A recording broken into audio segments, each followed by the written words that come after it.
live. We are live. We are live. Welcome back to Transaction Care. My name is Lillian Hernandez, but you can call me Lily, like the flower, because we are learning and growing together.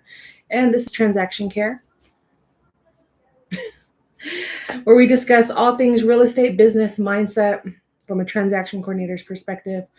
I have worked in the real estate industry for 20 plus years, and this is your opportunity to ask me questions while also getting some active live coaching, training, mentoring during these live stream sessions. At the moment, I go live every Tuesday at 4 p.m. Pacific Standard Time. So if you can add that to your calendar, that would be amazing. Otherwise, catch the replay within the community. And let me move you guys here. There we go. Much better. How's the volume? Can you guys hear me? Okay, I think there's an echo. There we go. I think it would help. If I had my microphone. How about that? I'm also live on TikTok. Let me move TikTok because this microphone is just obnoxious. So today we're covering a few things: listings, sales. There we go. TikTok, you guys okay? Today we're covering listings, sales, getting your first clients, following up on last week's conversation where I basically gave you guys a full training, marketing training on building your business and attracting more clients for you guys to make some money, because you need that, right? Am I right? But if you are here on YouTube, make sure you just say hi in the chat so I know you're in here, as well as on TikTok. I'm reading the comments now. Oh, wait, there we go. Fell a little behind. But let me move TikTok real quick because I want to make sure you guys are all set up. But if you guys are watching the replay, forgive me for this. You know what? Screw it. I was trying to keep it on the charger. Sorry, TikTok.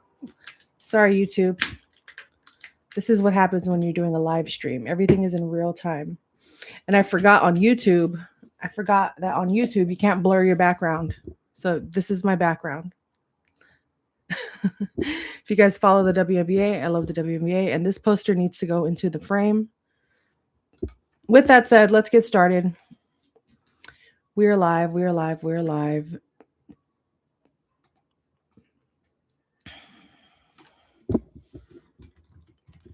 Okay. So listings, let's get into those. I want to talk to you guys about I think it's important to know that there is a difference in transactions. You're not just dealing with, you're not just dealing with one type of transaction. There's so many different types of transactions that can occur and you can service as a transaction coordinator or even as a realtor.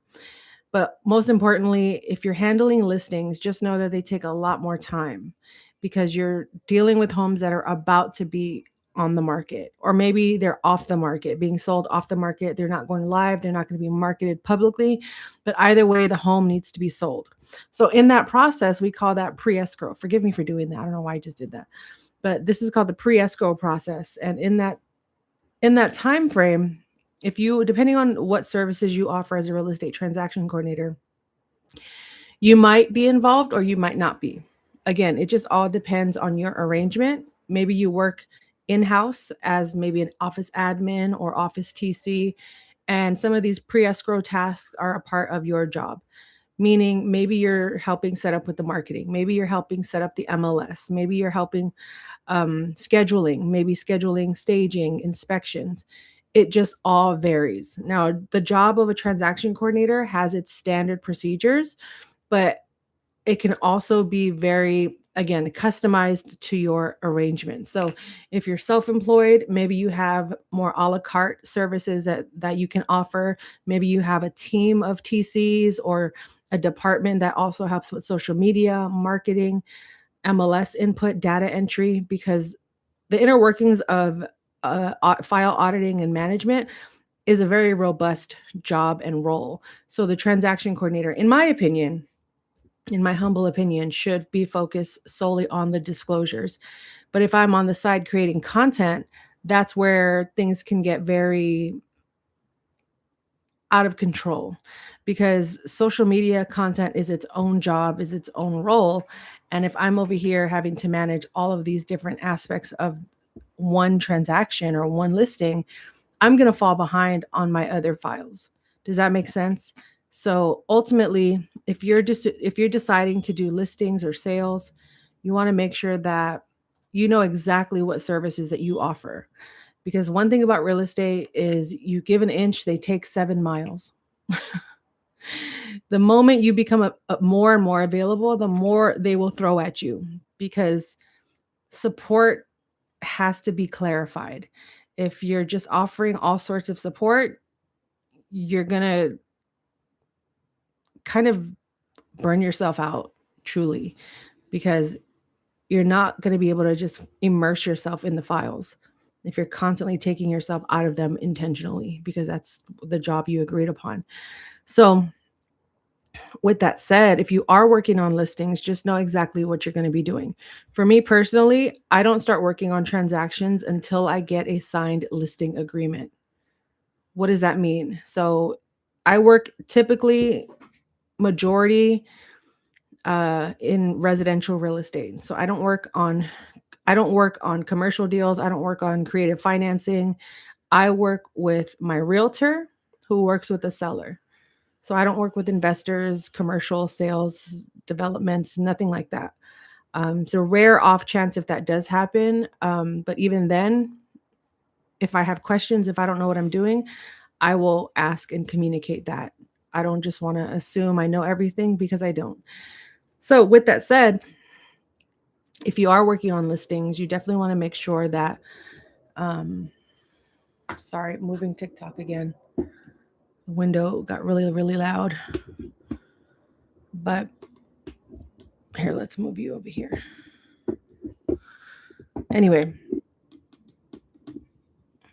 TikTok just exists over there, okay? Follow me on TikTok if you haven't already. Transaction Care across all platforms. So, with that said, there we go. There we go. Listings can take a lot of time. So, here's an example.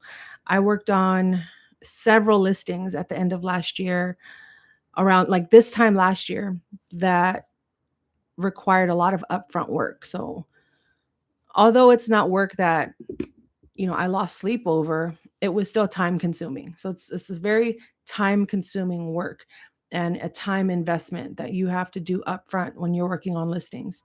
I mean, the same goes for the realtor escrow. You're not the only one doing work that goes unpaid. But this is where you can start to question and doubt yourself, like, did I make the right decision? Is this the industry I actually want to be in?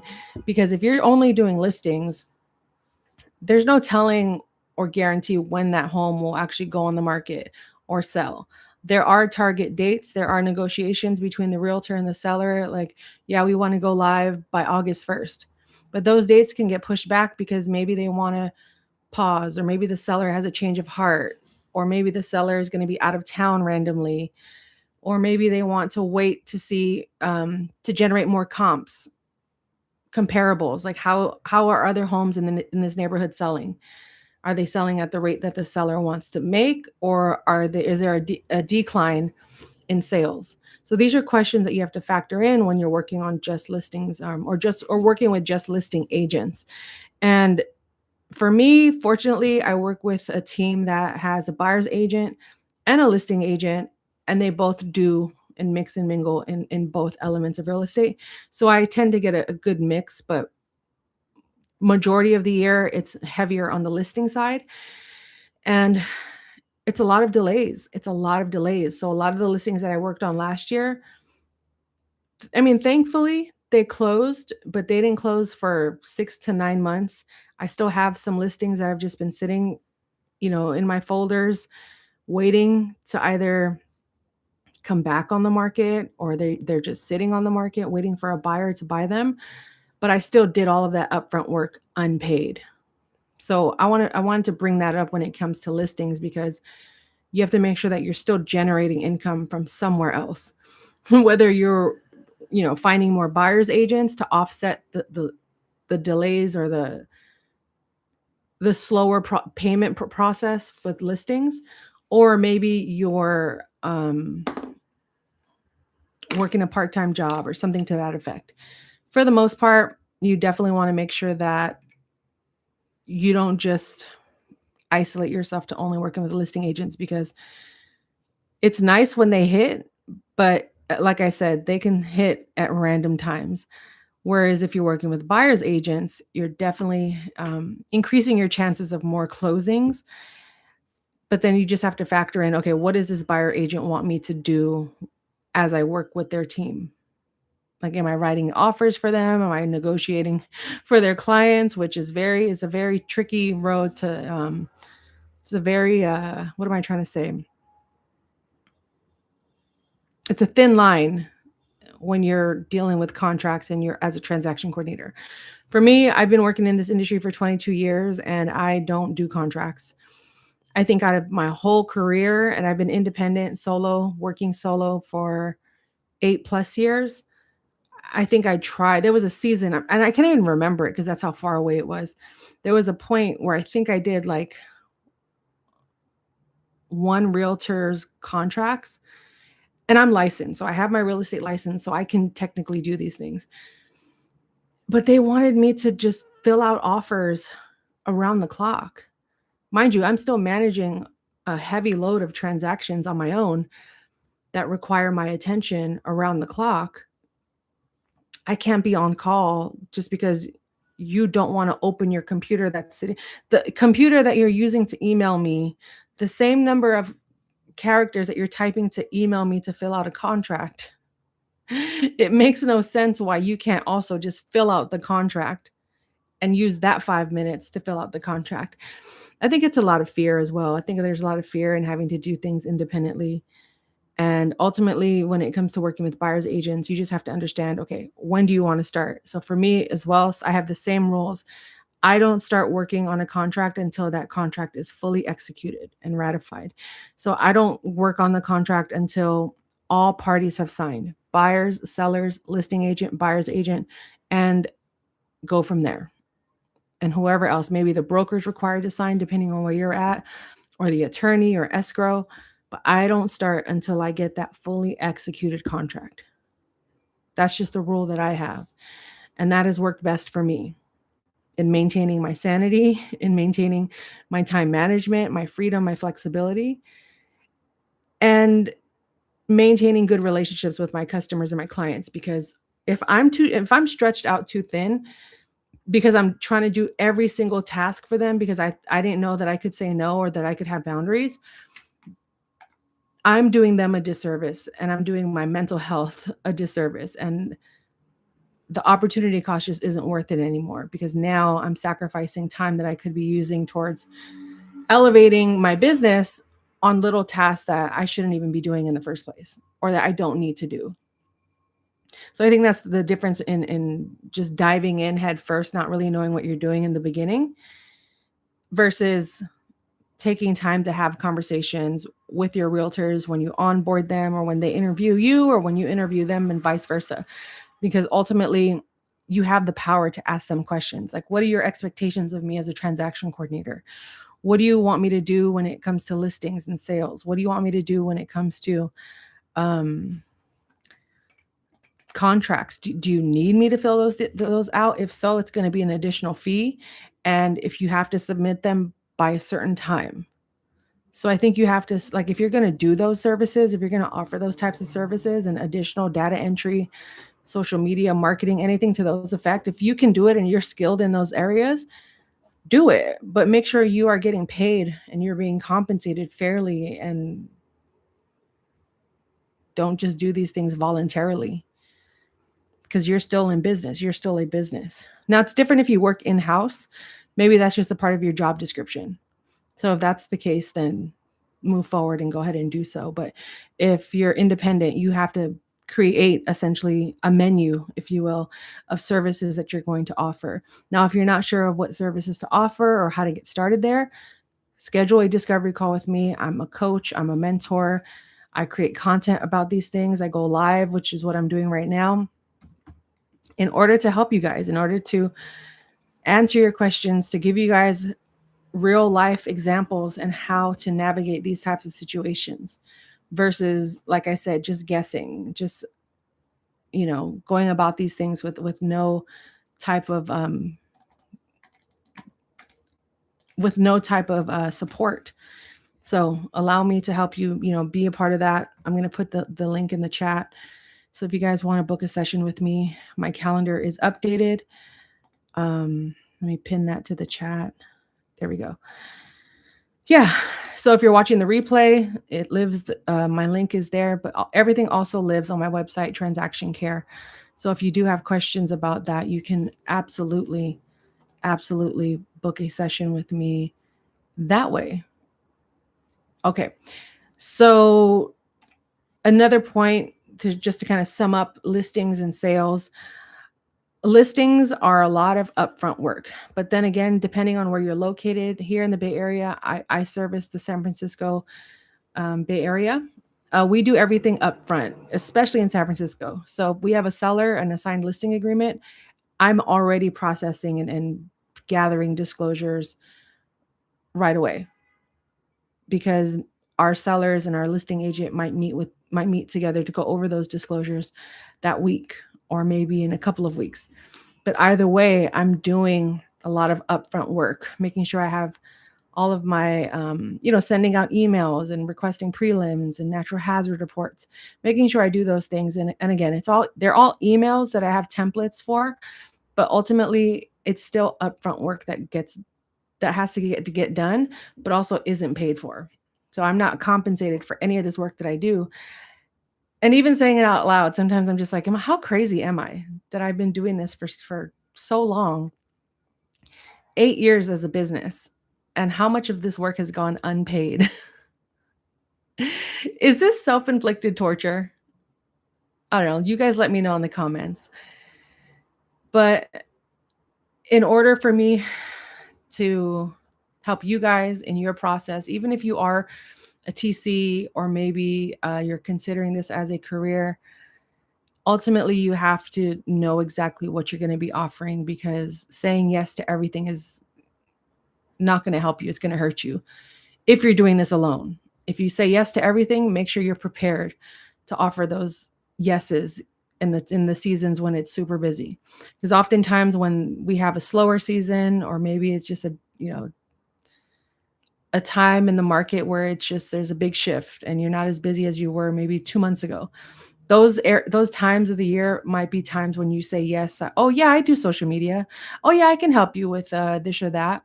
Just keep in mind, realtors don't forget. So if you are offering all these added services during the slow time, when things pick up again, are you still going to be able to maintain that level, that standard of service and operations? If not, figure out a way, or make sure you're communicating in a way that's very clear and upfront, and just say, hey, we can do this for 3 months.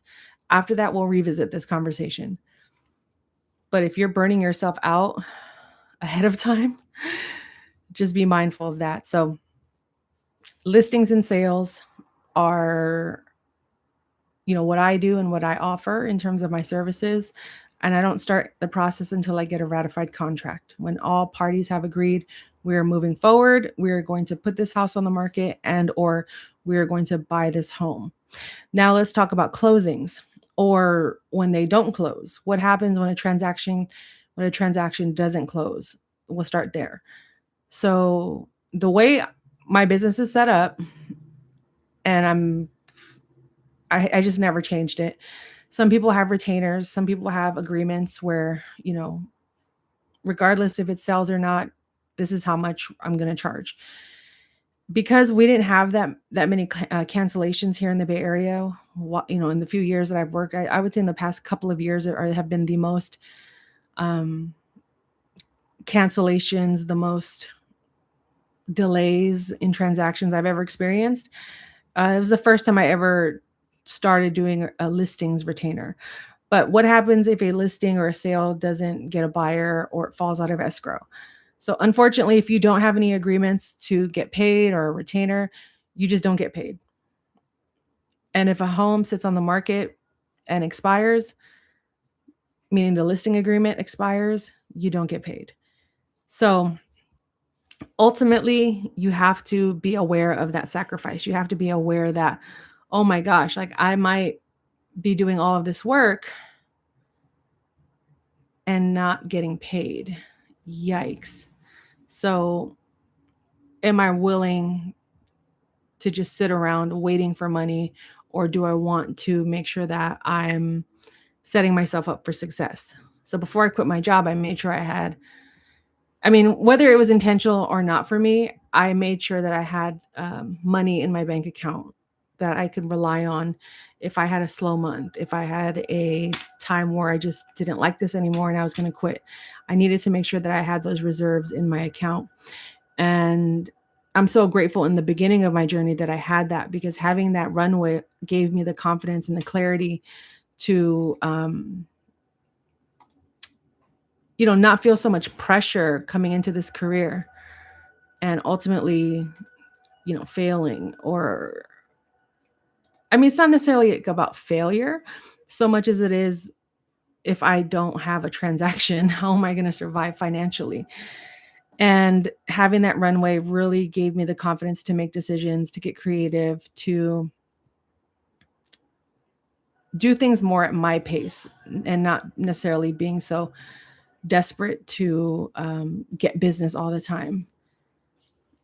So fast forward to now, I'm working on getting myself back on my feet with starting to get that runway back up, because it really does help in terms of just like feeling lighter and feeling like there's less pressure. Like you're not just relying on that one closing that was coming up, because that level of pressure can really play mind tricks on you, and getting into those situations where like, dang, like if this doesn't close, like I don't know what I'm going to do.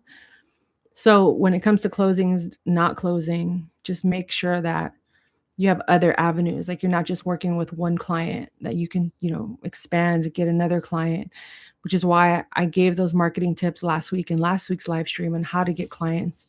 We're going to revisit them shortly, but I just wanted to have a single video. There's two actually. The past two live streams, I talked about marketing and getting more clients and how you can utilize social media, how you can utilize email marketing, the DMs, because if you're relying on one, the moment that one person goes away or that one platform goes away and that was your only stream of income, same with the job. Like if that job goes away, you want to, it's not to like panic plan. It's just to like be prepared.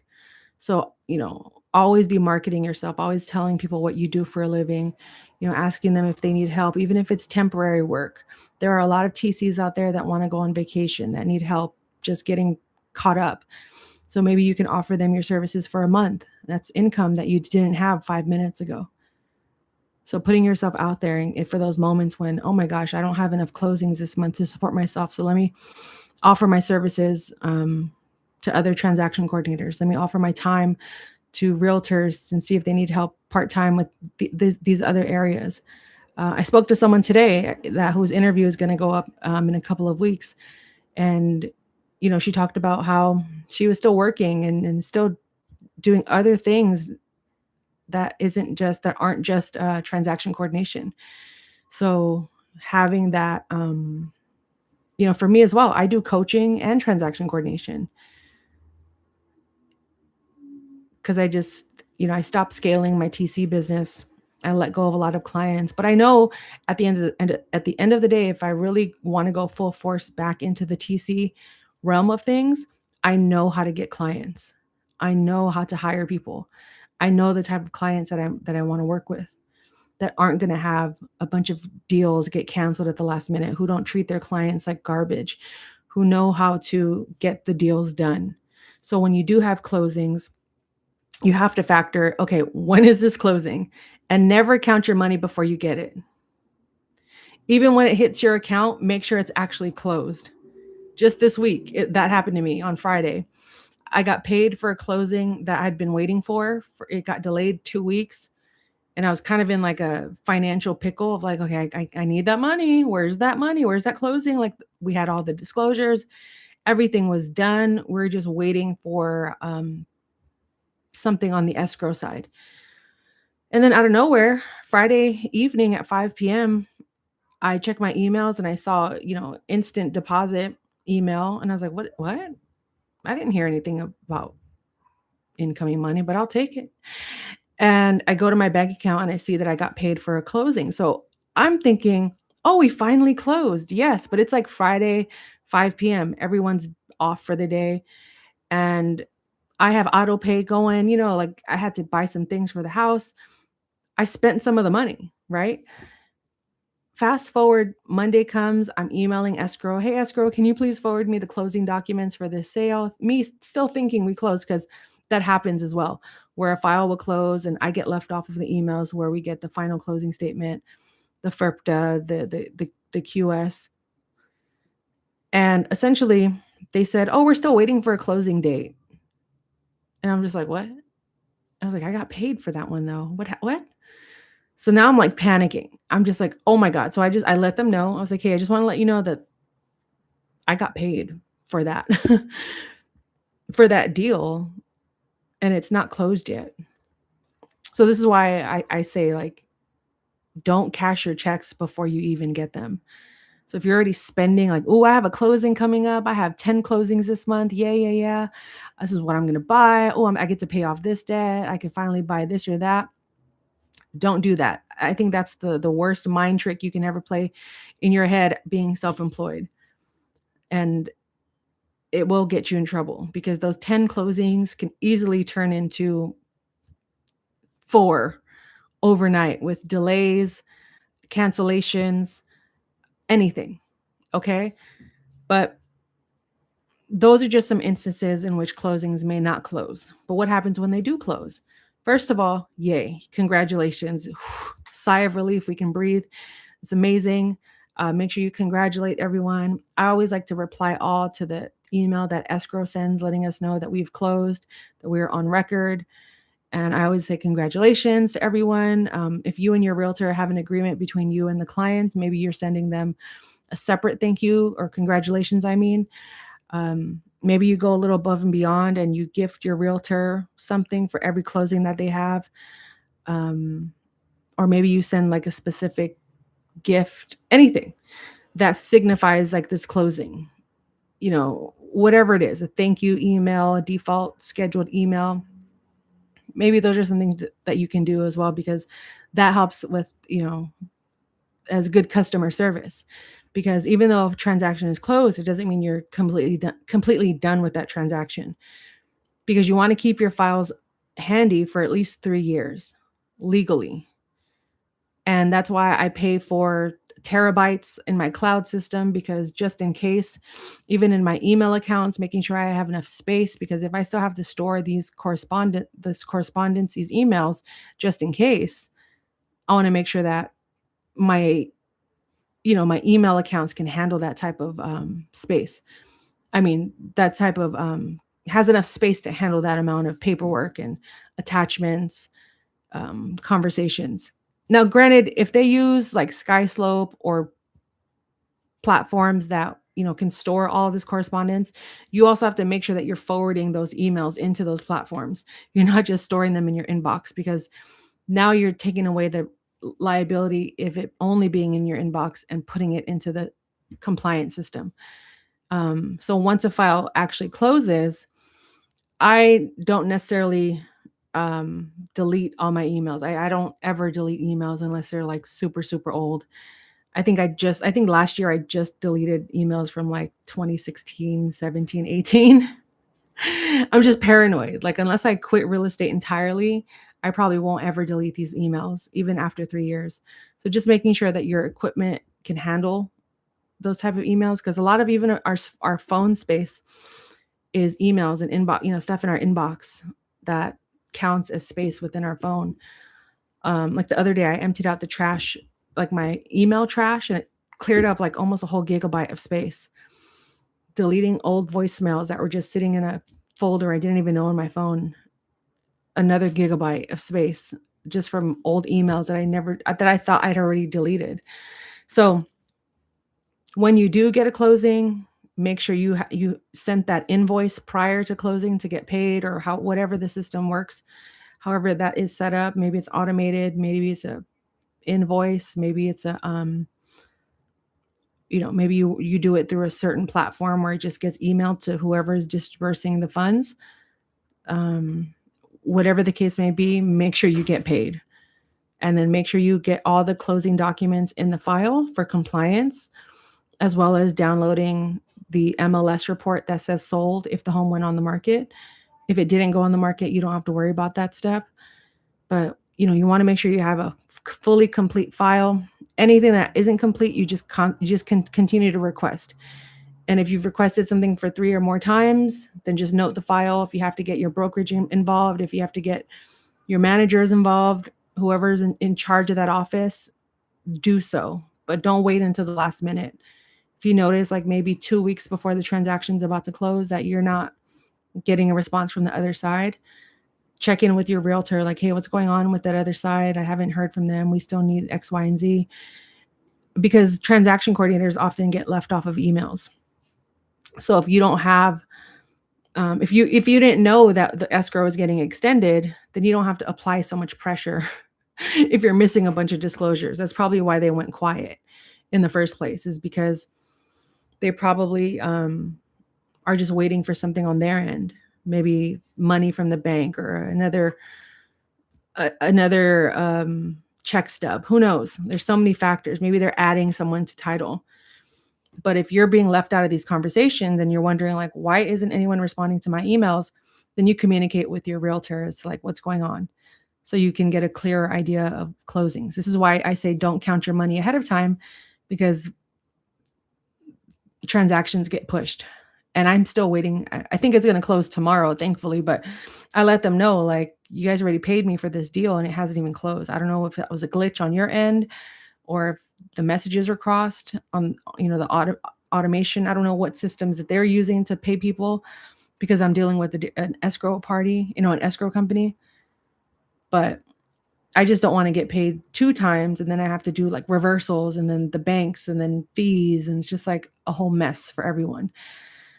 So a lot can happen even after a transaction closes. It's not quite the finish line yet. So making sure you have a complete file. If you don't have a complete file and the other side has just been unruly, unresponsive throughout the transaction, make sure you're taking note of everything, making sure that you're communicating everything in writing, so that if you do have a file that's missing certain signatures or initials or even disclosures, you're constantly keeping notes to protect you, the brokerage, the file, the buyers, the sellers, always documenting everything in writing. So yeah, I just wanted to talk about that. I was like 30 minutes of me talking about listing, sales, closing. So if you missed the first half, don't worry. Just check out the replay. Join the community. I'm going to put the link to the community in the comments. If you're not on YouTube, hop on my YouTube channel right now so you can join us in the chat. And if you're in here right now, say hi. There we go. So Patreon, can I pin that as well? Yeah, I'm going to replace the pinned message. There we go. So make sure you guys are joining that community. That's where the replay of this whole training will exist. And I am not done. So we're going to keep talking, but I just wanted to go over listings, sales, closings. Takara, hi. Mesnaldo, 1. Did I say that right? Aaron Higgins, hey, what's up? Yay, I'm glad people are in here. I went with having 0 people in here for weeks to 1 person for weeks. Now we have 3. That is growth. Okay. I love it. If you guys have questions at any point, just drop it in the chat. Even if I don't answer it right away, I will pause to answer the questions after I've made my point. even if it's not relevant to anything that I'm talking about. I encourage you guys to leave comments. I encourage you guys to engage. You know, if you're unsure about something I'm talking about, the chat is there for us to communicate. That's the only way I can know what's up or how to help you guys. Because if it were up to me, I would show up to these live streams with nothing planned and just allow you guys to answer, ask me questions. That's how I envision it to work in my brain. Is like I just show up as like a live Q&A, but because we're still growing, I'm still growing out this part of the content, like live streams. I have to come prepared with things to talk about. Otherwise, it'll just be me here staring at the camera like that. Okay, so we have a question. And just know I am not an attorney. I'm not a financial advisor. I'm not an accountant, nothing of that. None of this is advice that I suggest you apply to the T. Do your own research, do your own due diligence, seek out the professionals that are in those spaces if it's a question that I cannot answer. But I will always do my best to guide you guys and give you guys as much information and knowledge that I know to get you on the right direction, get you going in the right direction. Okay. So let's see. In terms of borrowing money from a bank to pay off a property, would you rather what? Oh, great. Do I have to block someone?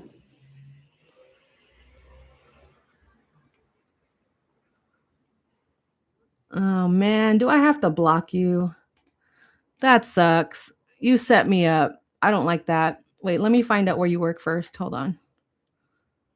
Before I just go blocking people, I like to go to their channel.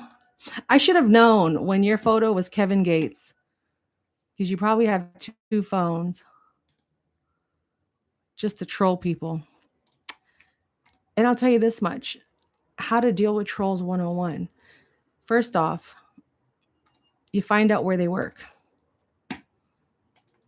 2, they always have more than one account. 3, you make sure that also you could just block them. I don't think it's relevant for me to give this person any more time when you guys are here wanting to actually get help. And I'll tell you this much, when it comes to borrowing money, just don't. Let me report this person. Hold on, guys. Let me report this person because I don't have a moderator. I am the moderator. So let me report this channel so they can, let's see, harassment and bullying. Yes, there we go. Yep, there we go. Report.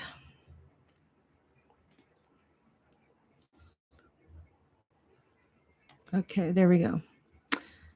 And let me block this person as well. Remove. Oh, hold on. See, now this is messing up the flow of my presentation, but I have to get used to this. If people want to, if I continue to grow this community, I have to be able to, manage this stuff without it affecting, hold on, without it affecting this conversation. Okay. Okay. We're back. Aaron Higgins, I see you have a real question. Thank you so much. I appreciate that. Why do you prefer being a TC opposed to a real estate person? So why TC over a realtor? Simple. Freedom and flexibility. The pay obviously does not compare, but also there's no guarantee that you'll even make a lot of money as a realtor because there's still a lot of fees. The time investment is pretty hefty. You still have to be on call 24/7 as a realtor because you have to consider your clients might live in a different state or time zone, even in a different country. You might have clients that are very type A that want to know everything. Like just yesterday, I don't like talking with buyers and sellers because they tend to have this idea in their head, like if they want the answers, they're going to get it from anybody by any means necessary. And they'll use these excuses as to like, just for peace of mind, and then flip the whole conversation and call you a bad person because you couldn't help them. So I keep a strong boundary between talking on the phone with buyers and sellers. But yesterday, I actually had to get on the phone with a seller. My realtor texted me super early. Hey, can you send these disclosures? The seller's really anxious and wants to get them signed. And I waited until I started work. I was like, it's really early. I'm not responding to this because then they're going to always expect me to answer emails this early in the morning, and that's just not me. But yeah, realtors are around the clock, and you have to, in order to do well in this space, you have to go in it as, thinking like a business. You don't just go in it thinking of the commission. You don't just go in it as, get a couple contracts signed, make my commission, then go home. No, you're working around the clock, and you have to sacrifice a lot of yourself in order for this to work. And, I commend realtors that do that.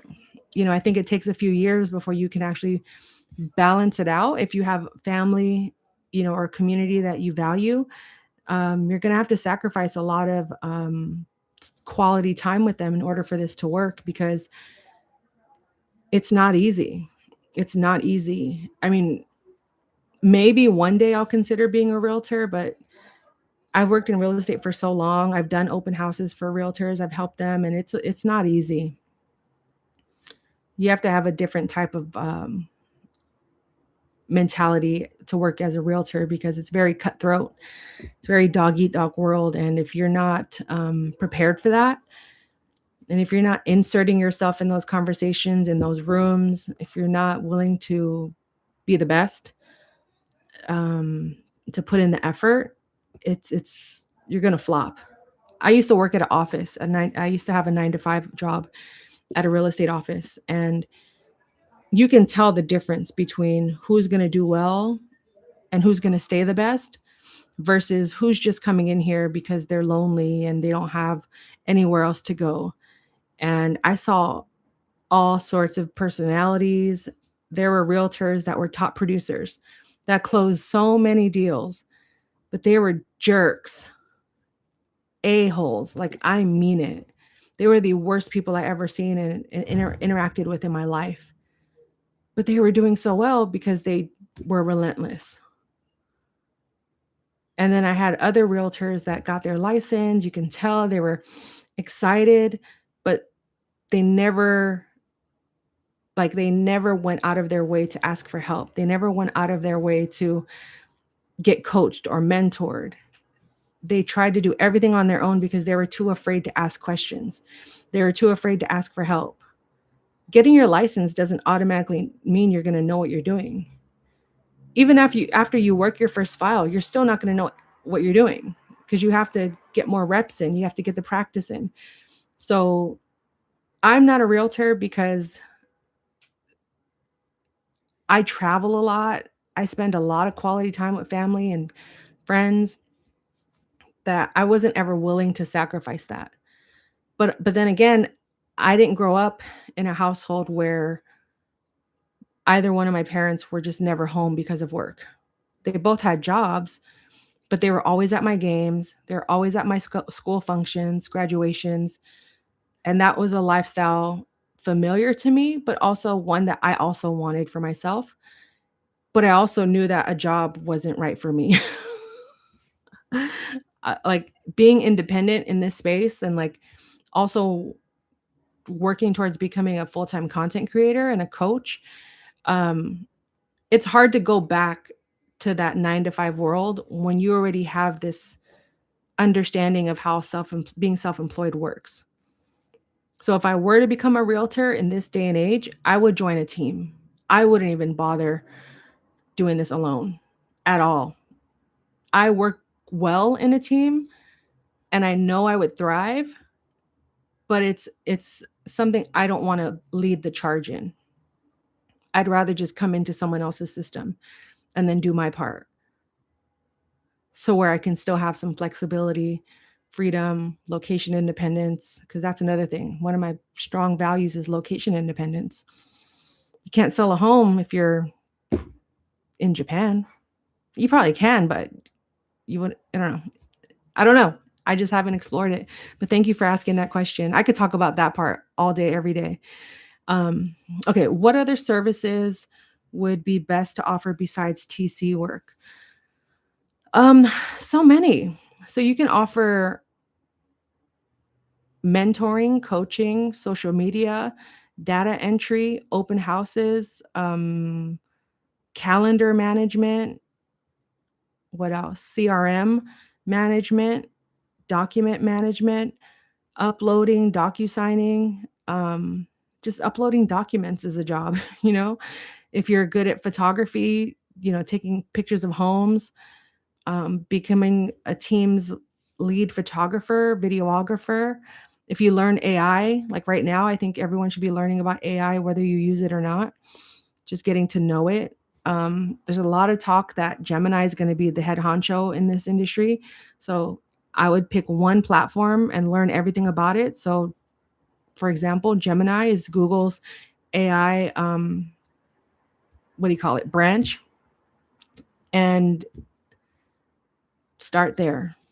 Learn as much about AI, what companies are being developed and geared towards real estate professionals,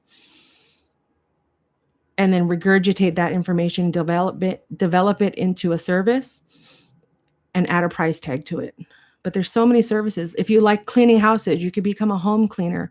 If you're good with interior designing, you could be a stager. You could be, you can host, you could create even you can get creative and do like an open house, like for realtors, like balloons or food catering for people that, hors d'oeuvres for open houses. That could be tricky because the food and people's allergies, but balloons to be outside of an open house. I've never seen that done. I've never seen, or people when they buy their home, a balloon setup, people that can make keys, like large keys with, customized with people's names on it, the big giant scissors and ribbon.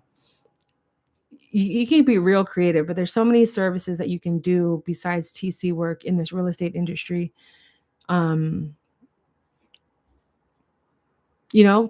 Financial, becoming a financial advisor, becoming a lender. There's a plethora of options that you can get into, but it's just a matter of like, what are you going to enjoy when it's good and bad, and doing it that way. You could even work as like a first-time home buyer coach. So here in San Francisco, we have these programs for first-time home buyers for below market rate homes, meaning homes out here are anywhere from 700,000, 1.2 million, 3 million and up. But we have these programs here in San Francisco that are led by counselors that they hire to guide people through the first-time home buyers process. And not all of them are licensed realtors, but they are trained within these programs to coach people through this process, to answer any questions that they have about the loans, about the lending process, the mortgage process, anything to that effect. So you can become a counselor or a coach in these spaces. So there's so many ways that you can break into the real estate industry. You just have to pick one lane and start there. I just like I said earlier today, I interviewed someone that's also a TC. Her interview is going to be going up the first week of March. The first week of August. And she started off uploading documents for 3 years. Granted, it was a college job like 10 years ago, but she just was uploading documents and made more than minimum wage. Like it was enough to sustain her, a good chunk of her lifestyle.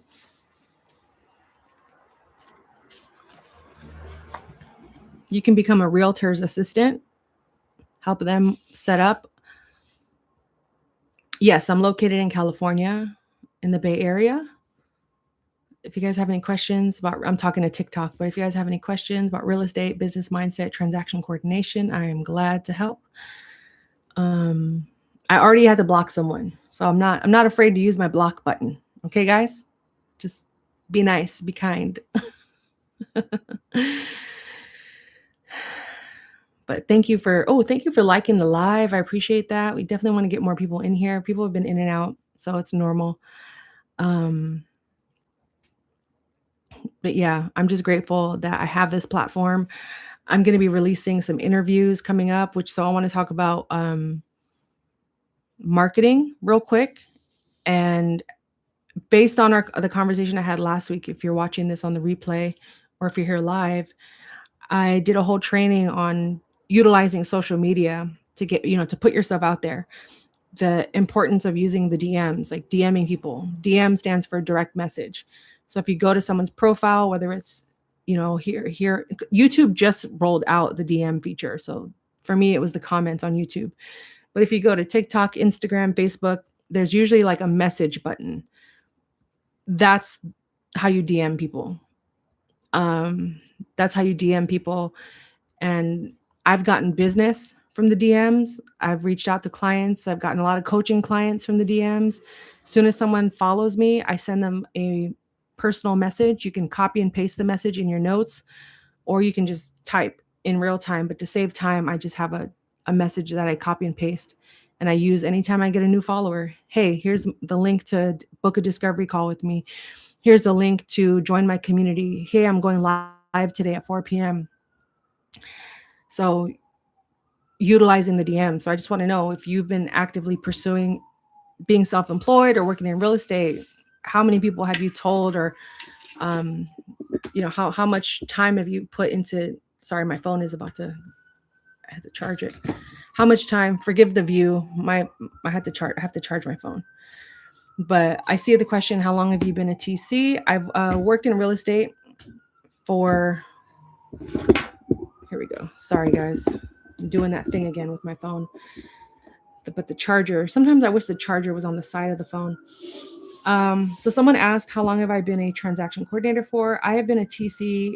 So I've worked in the real estate industry since 2004. Okay, that's 22 plus years. I became an office admin / assistant. Then eventually I became the assistant to two of the in-house transaction coordinators that worked at the office. And they both quit at the exact same time. One of the TCs took me to the side and trained me for no joke, 5 minutes. But because I had been helping them, they were already showing me things every day I showed up to work. And granted, it was a part-time job, but in that short amount of time, thankfully, I was young and just eager to learn anything because I was making money. Like, imagine how old was I when they quit? I think they were like, I started working there when I had just turned 20. And at 20, I was already making a little over $20 an hour. Plus I was getting like financial aid, student loan, like student money. Like I was balling at such a young age. But then college didn't work out for me. I was starting to get overwhelmed and I was just like, I'm just going to go work. My major was business anyway. So I said, let me just go work at this job and figure it out from there. Little did I know, 22 years later, I'd still be here. But because I trained under those two transaction coordinators, those skills and that information that I learned in such a short amount of time allowed me to feel confident when to take on that as a full-time job when they did quit. I volunteered. No one asked me to be a TC. I volunteered and I said I could do it. I'll be a TC. And this is like only a year or 2 years into working there. And I said, yeah, I'll do it. Not knowing that I'd grow up in this industry. It would raise me. It would teach me about life and boundaries and money and so much, right? So I guess you can say I've been a transaction coordinator for 20 years. And I quit my job in 2018 to honestly pursue life. It wasn't really intended for me to be an independent TC. God, thank God the path opened up and real estate followed me after I quit my job. And I've just been working in real estate ever since. Every time I try to throw real estate away, it comes back like a boomerang and hits me in the head. And a new idea pops up, and I just go follow that, whatever God tells me to do. So the evolution of my career has maintained as a transaction coordinator, but the past couple of years, I've been pursuing more of an avenue towards coaching, mentoring, and content creation. I absolutely love creating content. I love going live, which is why I'm doing it now. I've been live for almost an hour now, talking to sometimes 0 people, but I know the replay is going to exist. So as long as I show up and talk about what I have planned for the day, I know it's going to help someone at some point in time. And it's also going to help me develop my communication skills because I can coach better, I can mentor better. And if the right person comes along, I can even train them. What county am I located in? San Francisco County, California. Are you in California? Are you a TC? Yeah, if you guys are in here, let me know where you guys are checking in from. YouTube, Patreon, TikTok. Oh, Monterey County. Are you a TC or are you considering it? I see it says attaining fitness. So maybe fitness is I always encourage people, like if you have a talent or a skill that, if you're in the middle of like pivoting careers, if you're good at something, try to monetize that on social media. Like just document your journey. I remember I used to post videos of me just playing basketball by myself, going to a court, shooting the basketball, not knowing that people were actually watching or enjoying it. And then when I stopped, my friends were like, "Where's your basketball content? I loved when you posted those videos." And I love basketball. So it's like sometimes I wonder if I don't sometimes wonder. I know I overcomplicate and overthink this stuff. But yeah, if you're considering a career in real estate and you're on the fence, I would find someone that who works in real estate. See, if they need help with something, maybe work with them part-time, after hours, on the weekend, something. Immerse yourself in this world and then make your decision from there. Because the coaching and the training, I mean, the courses that are available online won't make sense until you're actually doing it in real life. Like I always tell people, like just find the cheapest course online so you can learn the fundamentals. I've seen some for like $20, $40. Just do it. You don't have to spend a lot of money on it just yet. It's like once it gets serious, then you can start investing more money into it, like hiring me as a coach or a trainer or something to that effect. But when you're just getting started and you're on the fence, who do you know in real estate? Like, have you ever bought a house? Do you have any friends or family that ever bought a house? Who was their realtor? Who was the realtor on the building of your favorite coffee shop? Who is the realtor of the apartment building you live in? Go to the banks. Hey, do you guys have any realtors that you guys work with that I can chop it up with? Real estate is everywhere. Everywhere. Like who like I could reach out to my property manager right now and be like, do you have any real estate referrals? And possibly get clients that way. But I think real estate is one of those industries where it's just best to immerse yourself in this space. Learn about the contracts, ask for a California contract and read it. And just say, hey, can I get a copy of the contract? Just a sample. It doesn't have to have an address on it. I just want to read it and study it. And then go from there. Ask transaction coordinator. Find who are your local transaction coordinators are. See if they need help. What are you good at right now? Are you good at data entry? Do you know how to upload documents? Do you know what a PDF is? Do you know how to read emails? Those are all skills that are needed within this space. So someone out there might pay you part-time to help with those things, maybe seasonally. The summer is a busy time in real estate. I'm pretty sure there's a TC out there right now that is drowning in their work. There is drowning in their inbox. Maybe you have a skill in Google and Gmail. Maybe you have a skill that you can, translate. Don't undersell yourself or your skills that you already possess. And if they say no, then on to the next. Have a quota. Okay, I'm going to reach out to 10 people this week or 10 people today. The faster you get those no's, the quicker you'll get to that yes. But it's all about putting yourself out there and exploring. You don't have to dive into the deep end, because transaction coordination, real estate is not for everyone. I still don't think that transaction coordination is my end all be all. I've just had to work through a lot of things in myself, because this was my very first job and the only industry I really know. I've had to work on myself to believe that I am more than just this career or this industry. And because I enjoy coaching and content creation, this is, helping me to break out of those shells that I tend to like use as a crutch or I hide behind, because I know deep down, like, there's more out there for me that I can share, I'd rather do this than audit files all day, even though this doesn't pay yet, unless you guys want to send gifts here on TikTok, or, make sure you're subscribed to my YouTube channel so we can get our watch time up. But until my social media becomes monetized,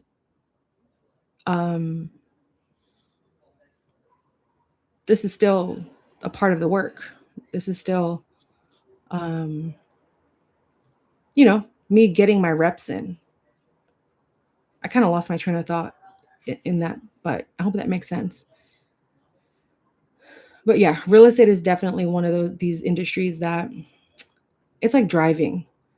Like, you can read the book, pass your test, but it doesn't work until you actually get behind the wheel. Like, it doesn't click until you actually get behind the wheel. Like swimming. I could be on land, like, oh yeah, move your arms this way, your hands, your feet, but it's not going to work until I actually get into the pool or the ocean or whatever the case. And even then, there's different types of swimming. There's ocean swimming, there's pool swimming, there's pond swimming, deep water, shallow water. So give that a try, see if that works. Also, if you're into fitness, offer fitness services to realtors as a business. You know how many out of shape realtors there are in this industry who are unhealthy because they're not sleeping, they're working 24 hours a day.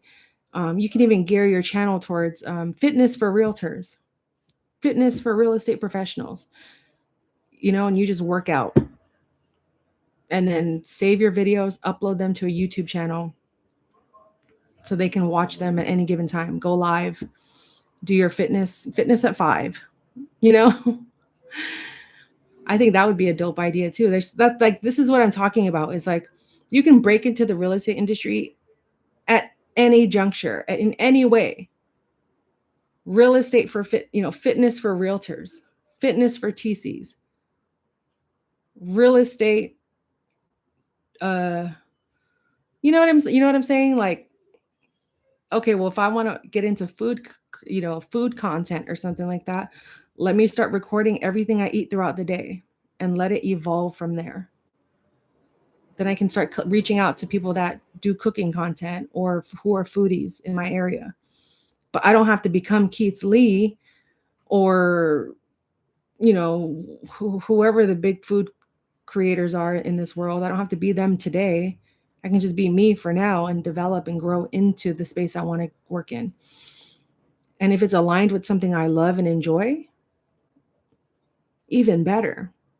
So I'm not going to lie, pushing papers around all day requires a different mindset. But if you're more extroverted and stuff like that, transaction coordination may not be for you long term. It could just be a point in your life that you reached that ultimately like got you to where you're actually supposed to be.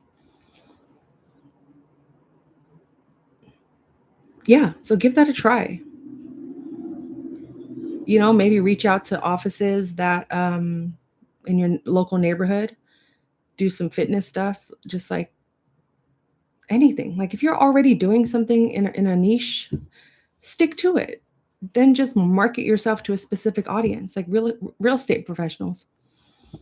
I don't see why it wouldn't work. Keep me posted. Schedule a discovery call with me. if you want to talk this over in depth, because I would love to learn more about what you're already doing and how you could turn this into something bigger than you even imagined. And I don't, also, if you just need to make an extra like $1,000 a month, like I'm not out here like forcing all of us to become millionaires. I would love that for all of us. Don't get me wrong, but for me, I only need to make under $5,000 a month to survive and be chill and be good. Anything above that is a bonus. And and again, peaks and valleys, it flows. It flows differently. Can you guys hear me? I just realized my mic was so far away. And then people are yelling. I live in a busy alley. So people are yelling outside right now. It is so hot. So I can't close my window. I am sweating right now. I don't know if you guys can see. This is not a natural glow. This is called sweat. Okay, cool. I'm glad you could hear me. You're very welcome. Attaining Fitness on TikTok. Everyone follow if that's the journey you want to be on. I love that for you. Oh man, come on, guy. I kind of live in the hood. Everyone glamorizes San Francisco, but when you live in an alley, I'm used to it because I'm born and raised here. This is the house I grew up in. Hold on, guys. I can't. I want to yell outside my window for them to shut up, but I can't. I have to be professional. See, they're quiet now. Yeah, I'm used to the characters that be outside yelling and fighting and talking to themselves. I'm used to it. But people that come to San Francisco, they think that's all that this is about. It's not. We just don't have a good mayor at all. He cleaned up the city for the World Cup, and as soon as US got eliminated, you can tell everything that they implemented to keep San Francisco safe was over with. But give that a try. I love my city. Yeah, just for visitors. It's all a facade. It's all for optics. I love San Francisco. I love the characters that are outside because I know it's bigger than just them being unhoused or homeless. It's a deeper rooted issue. I don't know how this conversation got there, but I just thought you guys could hear the person yelling. So I figured, let me just talk about who that is. It's not someone in my house. It's literally someone outside of my house fighting with themselves. And I would get up to close my window. But it's super, super hot and I don't have AC. So just if you can hear them, it's okay. I'm safe. Because they are fighting themselves right now. They are fighting for their life, literally. We heard him loud and clear. YouTube, could you guys hear him too? I gotta close my window. It's getting louder. Oh my gosh. Bear with me, guys. Bear with me. Oh gosh.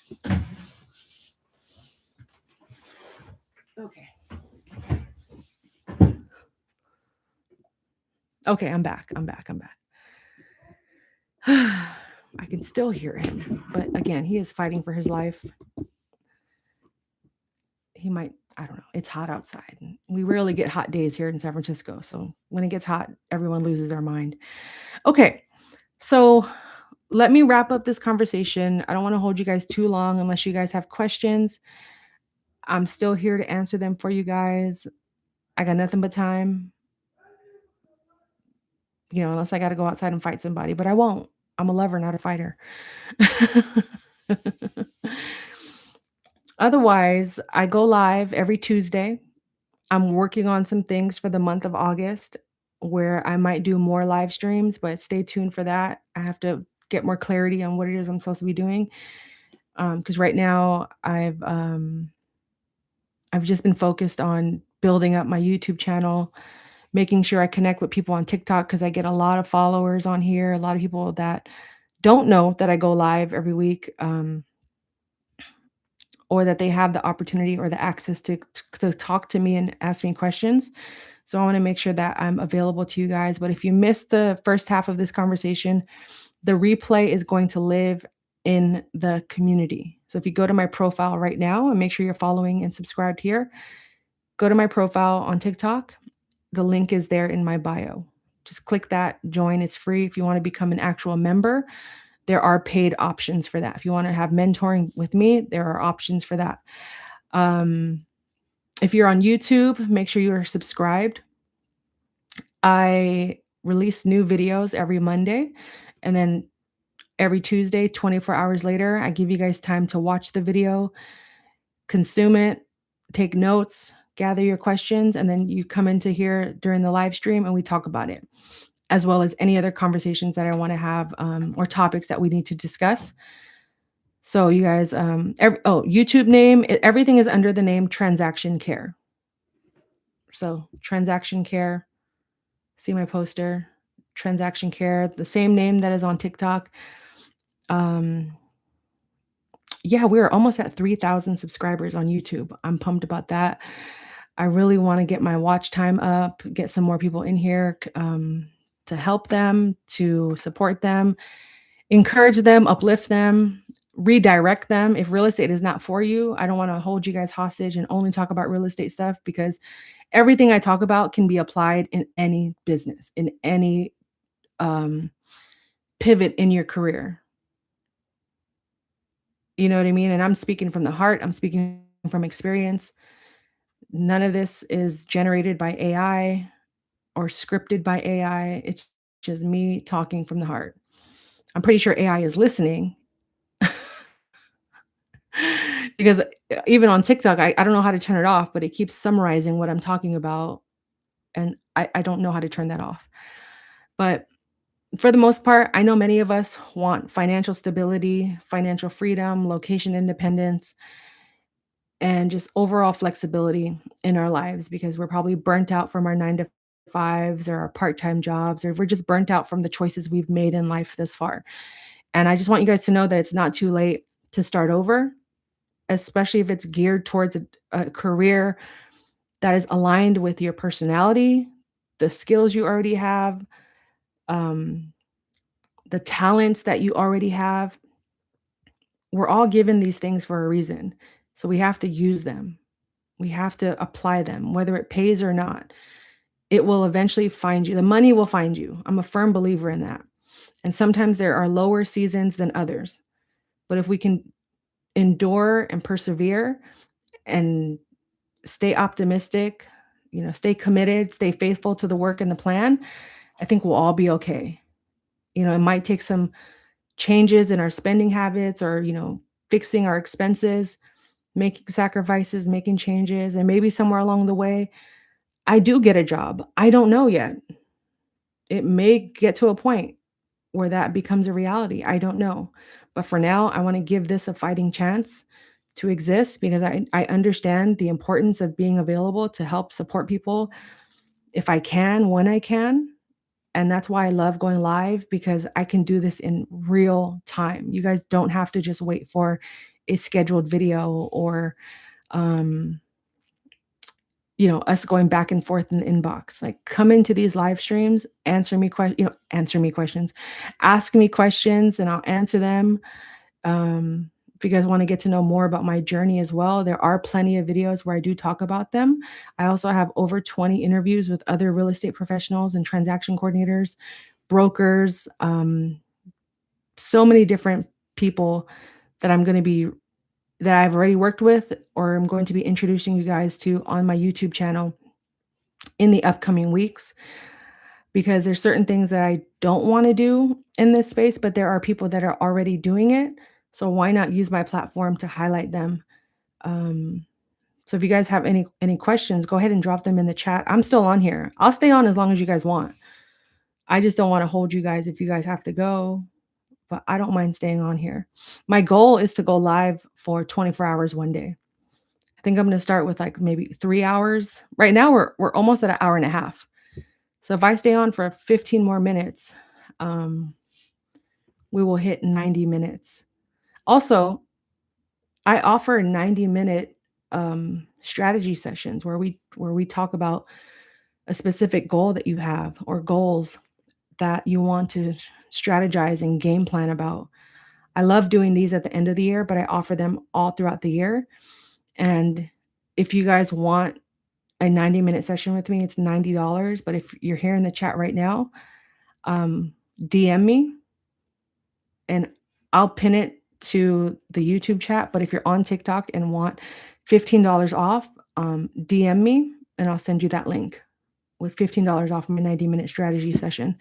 Those are my most successful coaching sessions, honestly.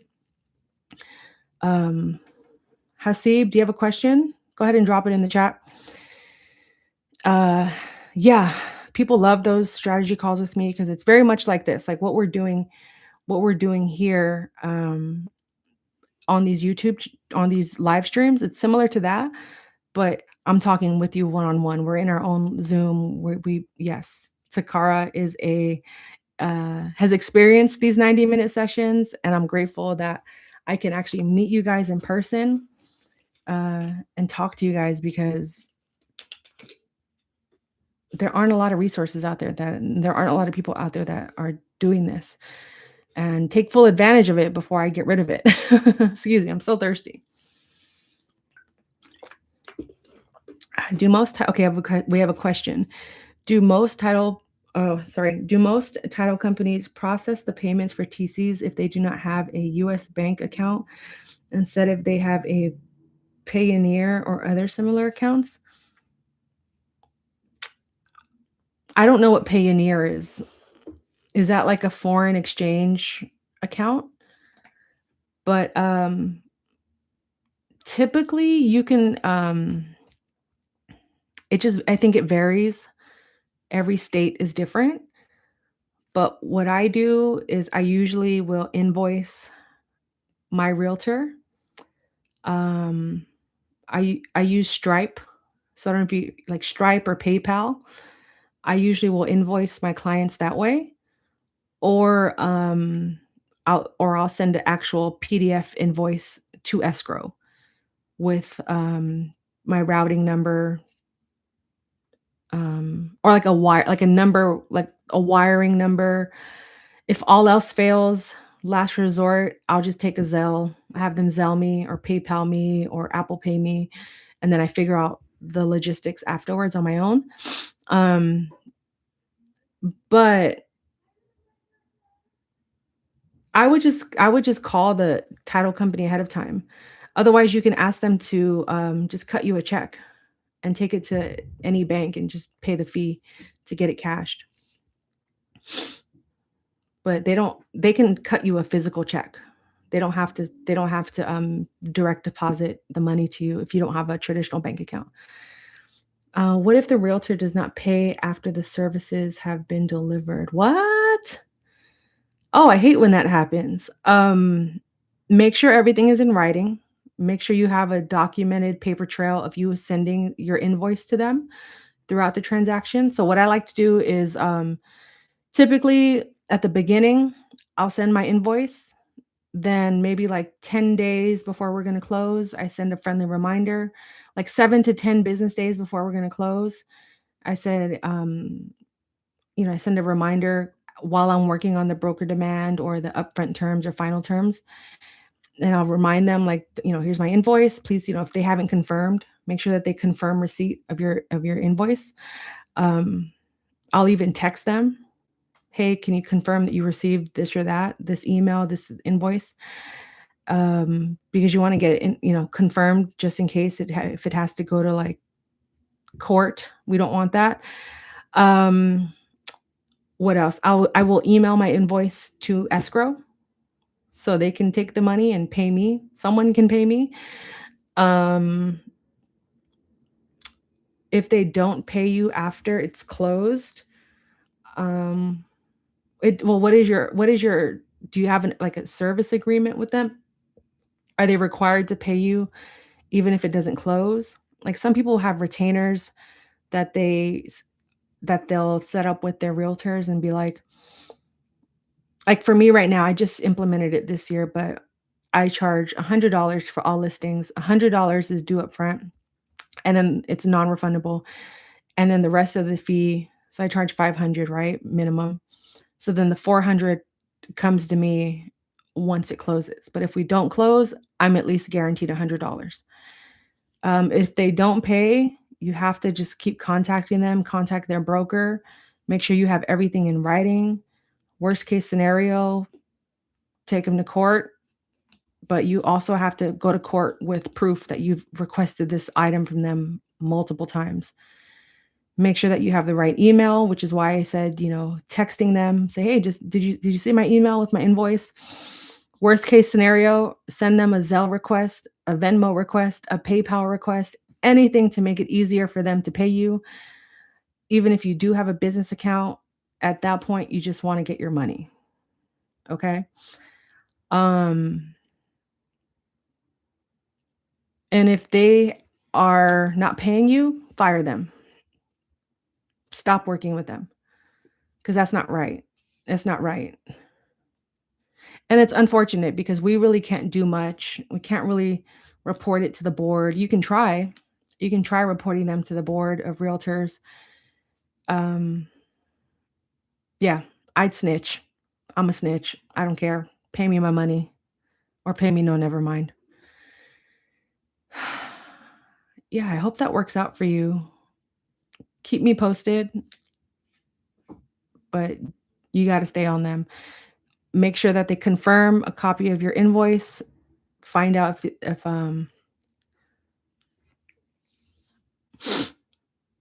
you're welcome. Would you recommend a TC have a real estate license or is it not required? I always tell people if you're very serious about working in real estate, you should absolutely get your real estate license. Absolutely. If this is just a part-time job or part-time career, I wouldn't get it. But if you are a TC, some brokerages will only hire you, even if you're self-employed, if you have a license. So that's where it gets tricky, is you might just not get, hired because you don't have a license. So you're just limited as to where you can work, what you can do. But if real estate is something you envision and you know you're gonna do for at least 5 years, I would pursue getting a license in the meantime. But if not, just immerse yourself in this industry and learn as much as you possibly can. I didn't get a license until 2017. Yeah, the beginning of 2017, I studied all through 2016, got my license in 17, quit my job in 18, and have renewed it twice since. So, I think I have 2 or 3 more years before I have to renew it again. So, within that time, I'm gonna decide, like, do I still need it? Am I still working in real estate 2 to 3 years from now? God willing, I'm doing full-time content, otherwise or coaching to where I won't need the real estate license, but for now, I need it because 'cause I'm still working on files. The broker that contracts me requires me to have a real estate license, and because I'm in California, they also require us to have a certification that only California offers for California. It doesn't matter if it doesn't work if you're in other states. So it just depends on what brokerage you use. 2 to 3 years from now, you'll be owning more real estate. Thank you. Thank you very much. I always think about, like, I don't own real estate right now. I'm very fortunate. I live in a rent-controlled, home, and I I don't I don't know if it's a home I want to own or more so like a commercial building. That I see that more for me versus owning real estate in terms of, like, me living in it. Um,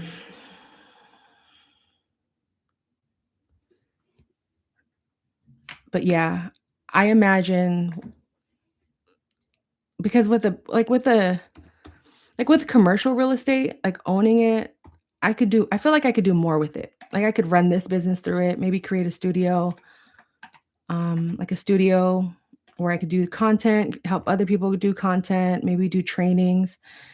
I just posted my calendar in the chat, Hasib. That is the best way to reach me. You can also DM me on any platform, Instagram, TikTok, if you want to connect. Rosie, how are you? Yeah, I'm still on, hour and a half later, and I am burning up. It is so hot in my office. I had to close my window because we had a funny character outside just yelling, fighting for his life. He was trying to be the main character, but I said, "Not on my watch. That is my job." But whatever you missed, don't worry, it's gonna be in the replay in the community. I talked a lot about listings, sales, closings, marketing, um,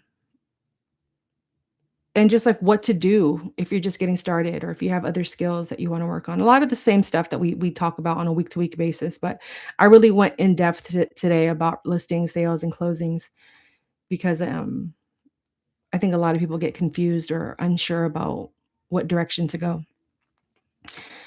But yeah, I don't know. I would love to own commercial real estate, to be honest with you. I don't know how any of that really works because I only work in the residential realm of things, but maybe that's something I explore in the next 6 months to a year, just really study it and figure it out.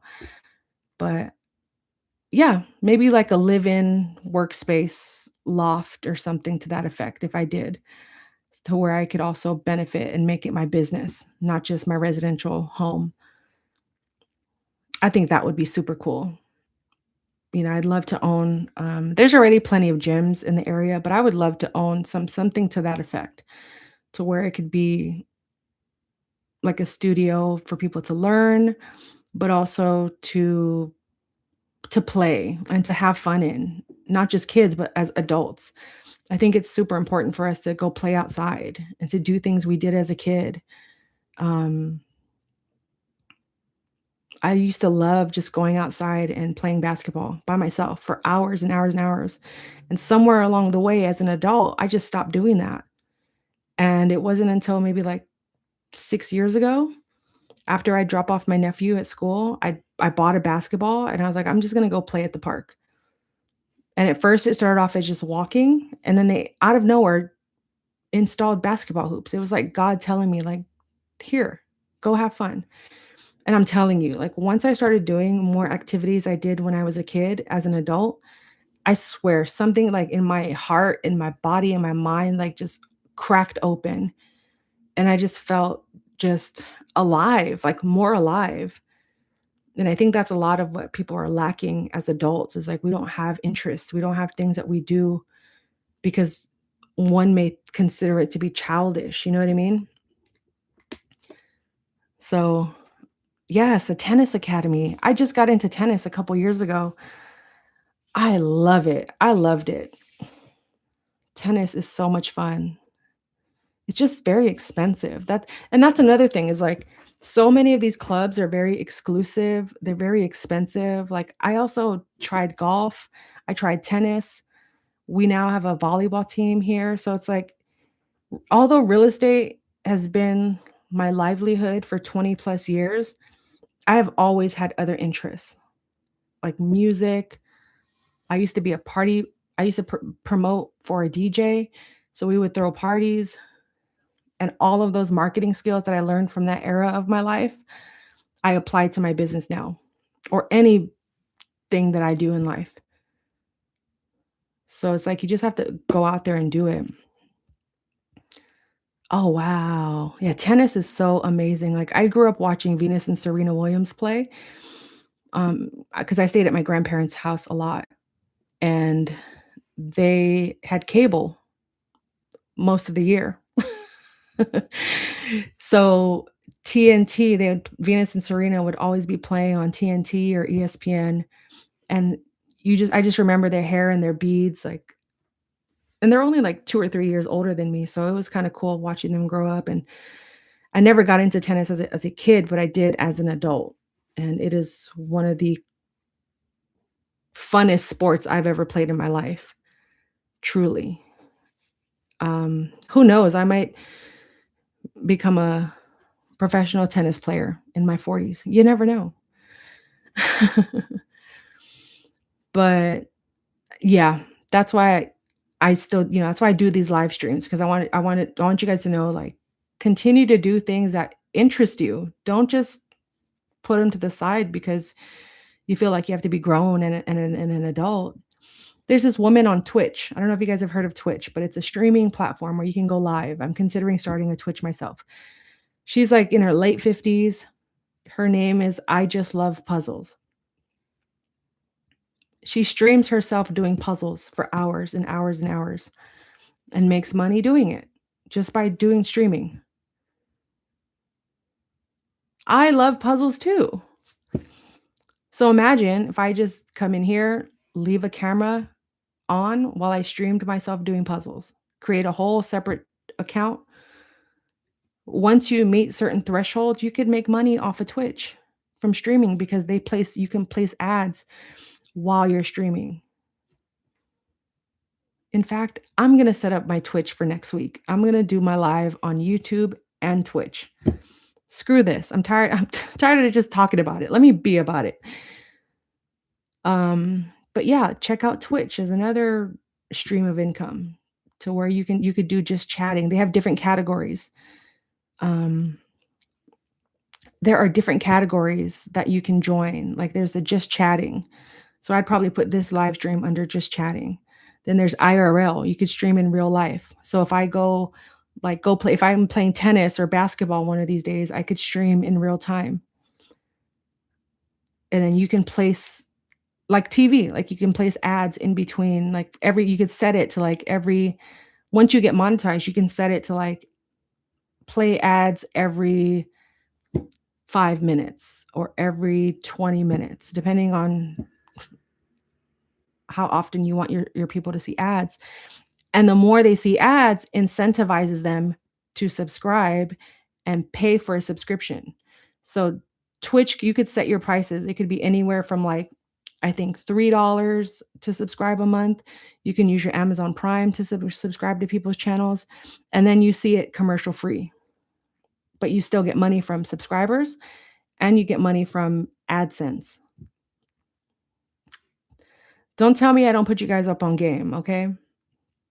So homework, start a Twitch account, everyone. I would recommend starting a Twitch account and a YouTube account, and then using TikTok and Instagram to promote, post clips, do stuff like that. Let's not just be consumers. Let's also be creators.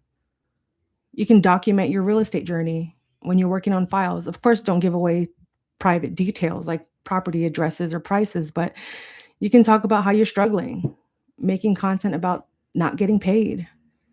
I'm not the only one that has access to YouTube or TikTok or Twitch or anything like that. Any one of you could be doing exactly what I'm doing. I've just finally been the most consistent I've ever been. And I'm now starting to branch out towards doing other things like TikTok and YouTube Twitch and TikTok. But it does require a level of effort and commitment to do it. But it's all possible. We can all get on Twitch, join the community, share your Twitch accounts, say, hey guys, I'm going live. Can you guys stay in there for like an hour so I can get my watch time up? Even like interacting in the comments, because now YouTube is going to say, oh, and TikTok, because I'm live on both. It's going to say, oh, this person has good engagement. So we're going to push their content, all of their videos, to more people. But consistency is everything. Absolutely. And I'm so grateful that I stayed on the live stream, that I went over time. And there really is no time limit. But it's like, if no one shows up, I'll do minimum 20 minutes a week, right? That's my goal with everything. Minimum, I want to walk outside for 20 minutes a day. Minimum 20-minute workout. That's my baseline. So then I can start getting consistent and comfortable with doing things and making them habit, making them a part of my lifestyle, rather than saying like, I'm going to stream for 8 hours a day and then exhaust myself. I'm all about that compound interest, letting it compound over time. So, yeah, I could talk all day, every day. I love this. These types of dialogues. I love learning about you guys and your story. Um, Hasib, you guys can also email me, tc@transactioncare.com. It should be in my description on this channel, but email me or schedule a discovery call with me so we can just chat. Um, how long have you been a TC? I'm curious because I'm also doing interviews with transaction coordinators for my channel. You guys can go look at my not this video that posted yesterday, but from last week with Judith Peerfax. She's actually one of my coaching clients that I've been coaching for almost a year now. And she talks about her journey from her 9 to 5 in the healthcare industry to now doing this full time. Yeah. So I'm always looking for more people to chat with, to do videos with, to collaborate with.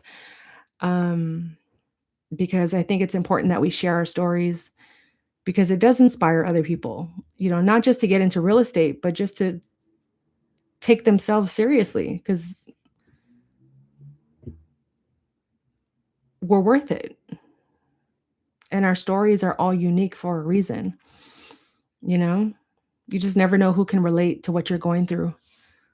You never know who can, you know, who you can, whose lives you can change just by sharing what you went through. And that's why I've been consistent with these live streams, whether 0 people are in here, 1 person. At one point, we had, like, I think 10 people on TikTok, like 5 or 6 people here on, YouTube, after I blocked that one guy who was here for that weirdo. But imagine all of us just hanging out in a room. That's a lot of people. 10 people? And if you're someone that's, like, wanting to monetize their journey, it's like, okay, absolutely, God uses each and every one of us in different ways to connect, exactly. Yeah, like, imagine all 10 of us, let's just say it's 10 of us in a room together, and we all support each other in different ways. You know what I mean? And sharing our ecosystems with each other, sharing our communities with each other. There's no way we would fail because we all would be connecting with each other. So that's another thing. Like when you join my Patreon, which I call the community, so that when I say the community, it's my platform that I use to get us all together. So where I make my announcements, I'm going live, we're going to talk about this or that. Link up, like talk to each other in the comments, in the DMs. That way we're not so alone in this space. So we're not feeling like, gosh, like there's no way out of my situation or I'm struggling. Maybe I could team up with somebody and we can do this together. Maybe you just need an accountability partner. Maybe you just need a business partner.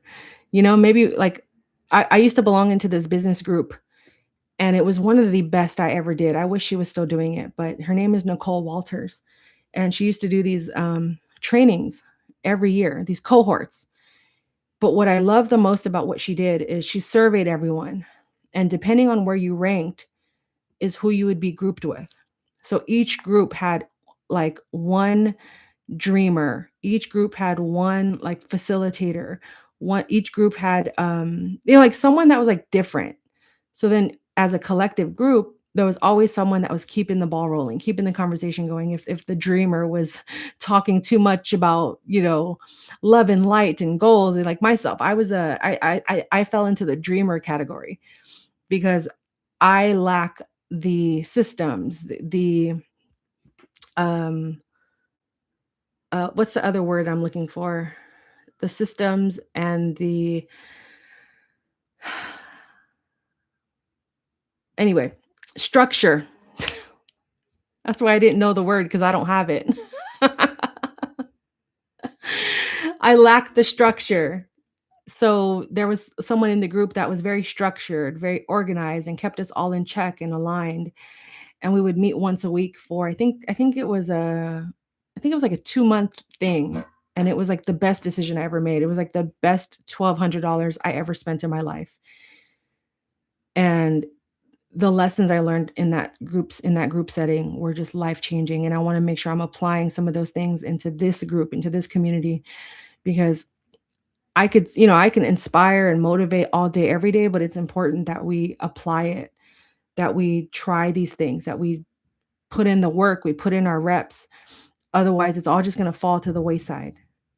I don't want you guys to just watch me move forward in life. I wanna be a part of your story. I wanna look back to July 21st, 2026, 6 months from now, a year from now, when we all come together and be like, "Oh, I'm doing that thing. I'm doing that thing in fitness. I'm still a TC and I'm getting paid double," or, um, "I got back into tennis," or, "I paid off all my debts." It's like, this is a journey that we're all on together,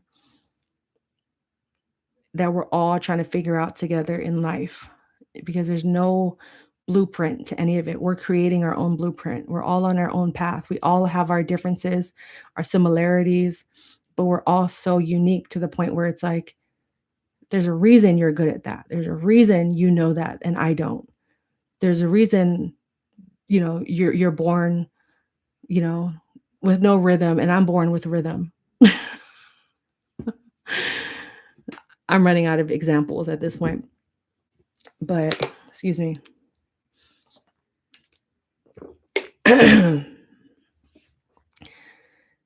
So, yeah, it's all about application. I think my use of this time and this space is for us to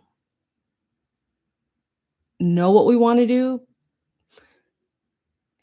decrease or eliminate the barriers, the fears, the doubts, the insecurities, and replace that with action. Replace that with just starting. Messy, afraid, because that's where the real trust starts to develop.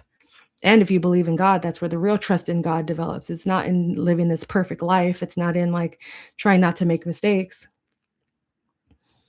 I think one of the best lessons I could have ever learned in life is like, you can have the best intentions, but to someone else, it could be the worst thing you ever done in your life. So I just do what I feel like I need to do, and how others interpret that or receive that message is on them. Like, I could have easily let that person that was trolling in the comments earlier discourage me from going live or from not continuing, 'cause then I would have never been able to talk to you guys who are in here live now. If I said, "Oh, here's another troll. I'm tired of going live and no one's in here, and, I'm talking to a wall sometimes." Those are just general feelings that can occur. But I didn't let them. So it's like, if I can just lead through example and show you guys how I am resilient in real time or how I pivot or bounce back, I think that's enough evidence to prove that we can all just go start doing things that we actually wanna do in life and enjoy or have been curious about. I mean, granted, it's legal, ethical, morally aligned, but even then, everything is subjective. That's true confidence when you can keep doing what you believe in without getting discouraged or distracted. No, truly. I mean, being discouraged or distracted, that stuff doesn't go away. It's just how quick do you get out of those spaces? So for me, it's like I need to know what my coping mechanisms are. I journal, I pray, I dance, love playing basketball. I love going live. So when I'm feeling the most stuck, it's like, let me just go to those things that I know will help me. I'll listen to my favorite songs. I'll watch my favorite, content creators. I'll go to sleep. I'll take a nap. I'll go look outside my window. I got to make sure I'm hydrated. Oh, did I eat? So it's like, why am I discouraged? Oh, it's that time of the month where I'm playing mental gymnastics again. And my brain is just disconnected from where I was just at 24 hours ago because I'm PMSing, or it's that time of the month. So, what do I do as a solution? Okay, if I know this time of the month is going to be more emotional, more intense physically, emotionally, mentally, then let me give myself grace. Let me not schedule intense meetings during that time of the month. Let me not plan um, too many activities around that time.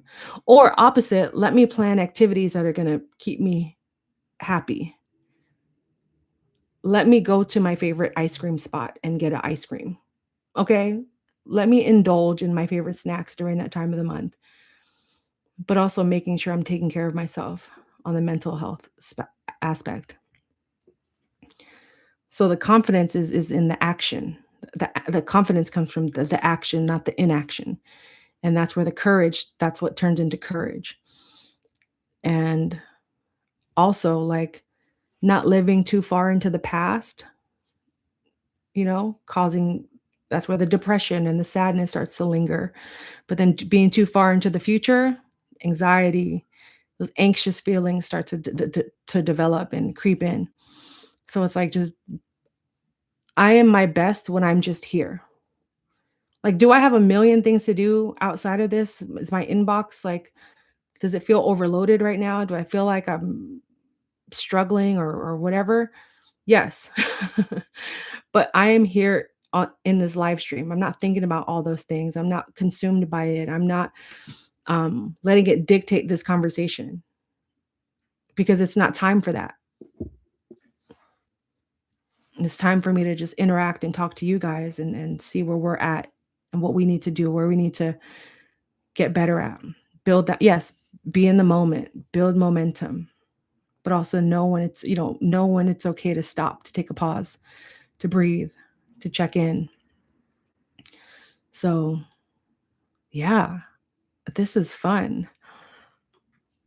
You guys have any other questions, comments? I am here. We are having fun. I am sweating. I am so hot right now. I was not expecting it. Last night I went to sleep with my heater on and I thought my heater was still on. No, it ended up being super hot. It was raining yesterday. I appreciate you guys' time. I am gonna wrap up pretty soon. My phone is about to it's not charging because it's officially overheating. Because I've been on this live stream for so long. So yeah, this was the best live I've had in a very long time. The fact that we are almost at 2 hours is so cool to me. I love it. I always leave space for the live streams to go over, but at bare minimum, 20 minutes is what it'll be. If no one's in here or if it's just one of us, if it's one of us, Rosie, it's usually just you and I will give you one-on-one coaching on the spot. So don't miss out. I go live every Tuesday at 4 p.m. Pacific Standard Time. For the month of August, I need to get clear on what else I want to do and how I want to present this, but I might add a second stream into the mix at a later hour. So for those that can't make it at this time, I call them the night shift crew. So for the night shift crew, for the people that are working after maybe like 8 p.m. or 9 p.m. Pacific Standard Time, I want to make sure I'm creating space for them as well. I'm not a morning person, which is why I'm not doing a morning live. You don't want to talk to me in the morning. I'll tell you that much. But nighttime crew. So make sure you are following, turn your notifications on. I'm going to go set up my Twitch. I'm going to be about it. Not going to just talk about it. And we're going to experiment and see how this goes for the next live stream. But homework, if you will. Yeah, so the 4 p.m., 7 p.m. slot right now is going to stay. I'm not going to touch this. It's working. But for those that aren't, because some people still work at 4 o'clock. It's like some people are at their office right now. So for those that are at their desk or just looking for someone to talk to at a later time of the day, I'm going to be available. I just have to pick what day that's going to be or what I want that to look like. Is it going to be weekly? Is it going to be once a month? I don't know yet. So just bear with me. I have a couple weeks to decide that. But if you guys have suggestions, let me know. Glad to I'm glad to take feedback on what times and days work best for you guys. I think I might want to do either Thursday or Monday. I don't know yet, but I'm gonna work on that in the next couple of weeks. Twitch looks confusing, real busy. Yeah, it is. I think that's why I haven't done it yet. But I'll do it. I will report back to you guys and let you guys know how I end up, if Twitch works out for me or not, if I figure it out. Then we can all start ours together. But outside of that, homework, if you will. I don't know. I don't really give homework out, but I want you guys to think of a way that you can improve this week, whether it's in communication, in your sleep schedule, whether it's in your fitness routine, or expanding your comfort zone. Just pick one way, one area in your life where you want to improve, write it down, and then hold yourself accountable to that this week. For me, I said I want to start my week off with a walk. So this is the second week I did that. I went for a walk before I started work, before I did anything. You can actually go to I live streamed it the other day. I went live on my walk because I wanted to hold myself accountable to that. And I wanted to challenge myself. Okay, I'm going to go live. And I did that. I wanted to prove that I'm capable of doing this. But if there's an area in your life that you want to improve, it doesn't have to be related to work. You know you. You know you the best. Just pick one. Just pick one area you want to improve in. Write it down. And then start planning ways that you can improve in that area. And then go from there. One step at a time. Reach out to me if you want help with this, with this quote unquote homework. And if this is your first time ever being in one of my live streams, thank you, thank you, thank you. If this is not your first time, you know the drill. I truly thank you and appreciate each and every one of you for tuning in, for sticking around for almost 2 hours. What? Should I just stay on for another 9 minutes to hit the 2-hour mark exactly? Maybe. But I'm just going to sound off some things that I want you guys to follow, to watch, to tune into after I log out of here, because there's so much content out there that I've created, that I've put out there for you guys to learn and grow from, but most importantly, to feel empowered by. That's always my goal, is to empower others, to encourage others, to allow them to feel seen, but also encouraged and uplifted throughout this process that we call life, this task called life. But just know, if you prioritize, that's why my slogan is care for yourself, care for your wealth. If you're not caring for yourself, the wealth part is irrelevant. So caring for yourself includes so many different things, right? How you get up in the morning, do you fix your bed in the morning, having the right habits and things of that nature. Eliminating distractions. And, sometimes I just delete all my social media accounts because it's just too overwhelming. I went like almost a year and a half with no Instagram. This is the first year I brought it back in a long time because I really wanted to focus on YouTube. So that was my thing that I wanted to improve on, was if I keep asking about, if all of my prayers are I want to be a full-time YouTuber. I want to be a full-time YouTuber, but I'm not doing anything to feed into being a full-time YouTuber, then that's on me. Okay. So last year I committed to putting out a vlog every single week, and I did. Same thing for this year. I said every week I want to put out a new vlog, a new training video, but now I want to start introducing more collaboration. So it wasn't like last year I woke up and said, let me start interviewing, let me go live, let me do all these things. No. Brick by brick, little by little, like by like. Shout out to the 5K likes on TikTok. Yes. Thank you. Thank you. Thank you. Appreciate that. You guys, I know it's a lot of work double tapping that screen. So thank you so much. I truly appreciate the support and the love and the attention that you guys gave me today. Your time is valuable. I don't want to waste your time in these live streams. I know in the beginning, I'm always like setting things up and trying to, move things around. I always forget to charge my phone right before these live streams. So thank you for being patient with me through this process. And Um, just know that it really is a process. It does take time.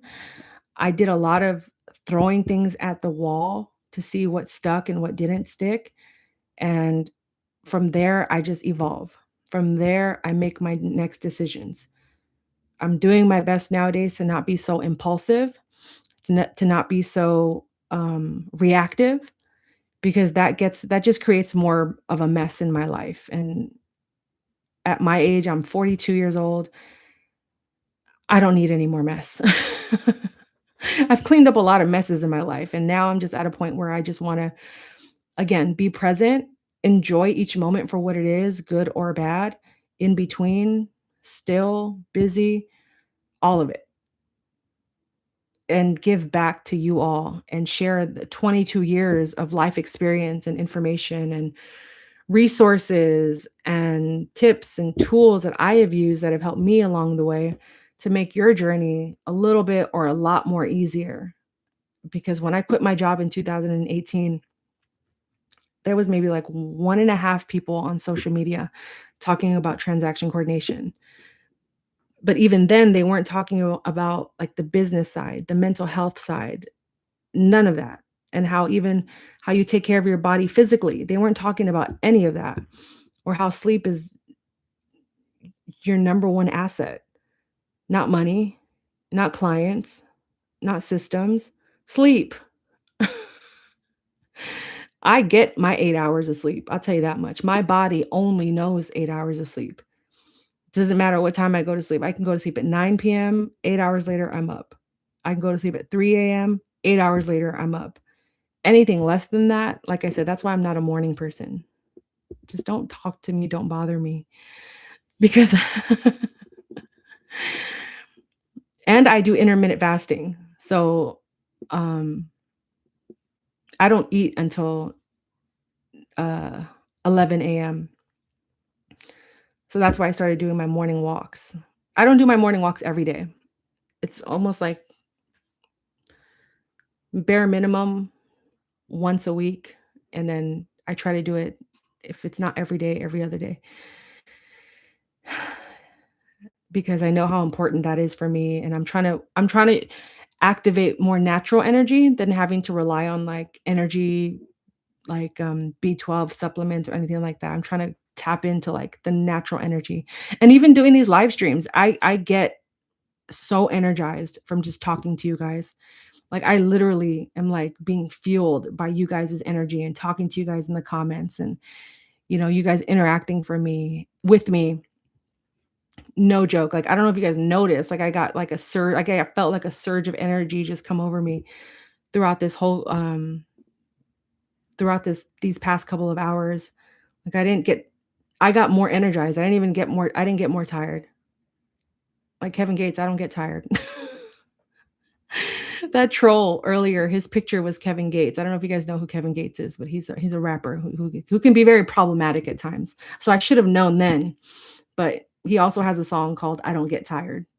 And yeah, these live streams really do energize me and fuel me. So I'm grateful that am continuing to show up for you guys. Whatever questions you have, don't be afraid to comment. Next time I go live, talk to me. That's why I go live. I don't want to just do presentations. That's boring. I want to talk to you guys. I want to get to know your stories, your journeys, where you're struggling, or even let's celebrate our wins. Do you guys keep a wins journal? That was one of the best things my coach told me a couple years ago when I was working with one-on-one with a coach. She asked me like, "Are you documenting your wins and or keeping a gratitude journal?" And I was like, "What do you mean?" She's like, "Do you celebrate all of your wins?" And I was like, "I don't really have that many." She's like, "No, you do." And I was like, "What do you?" So she like broke it down for me because it's something so simple. My brain just couldn't comprehend because I'd never done it. Because I come from a sports background where I'm just like, well, I didn't win any games. Like, I don't have any trophies. I got paid. That's kind of like a signal of like a win, right? And she goes, yes and no. She's like, well, a win could be anything as simple as like, you know, you paid your bills on time. You're able to go on auto pay. A win could be you sent those 10 emails you've been procrastinating on sending. You followed up and um, did some things that you've been procrastinating on. A win could be you went for that walk that you've been saying you were going to do. The win could be you finally went to sleep early. You became a morning person. It's just the journey, documenting the journey along the way rather than postponing your wins for a bigger event or moment. So, my win for today is I went live for 2 hours. Let's do a countdown because TikTok has a countdown. So 10, 9, 8, 7, 6, 5, 4, 3, 2, 1. Boom. I went live for 2 official hours. TikTok, I appreciate you guys. Thank you so much for tuning in. If you have to go, I appreciate you. YouTube, let's wrap this up.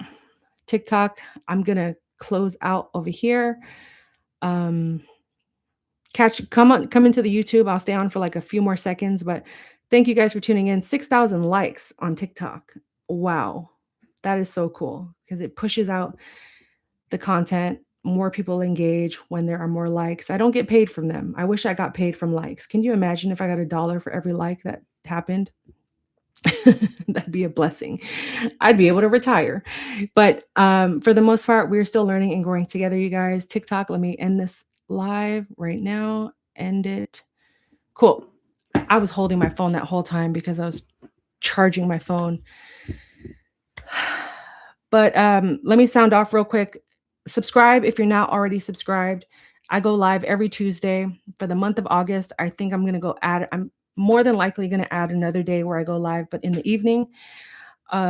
Interviews with other real estate professionals, transaction coordinators, realtors, brokers, from landscapers to architects. I want to talk to everyone.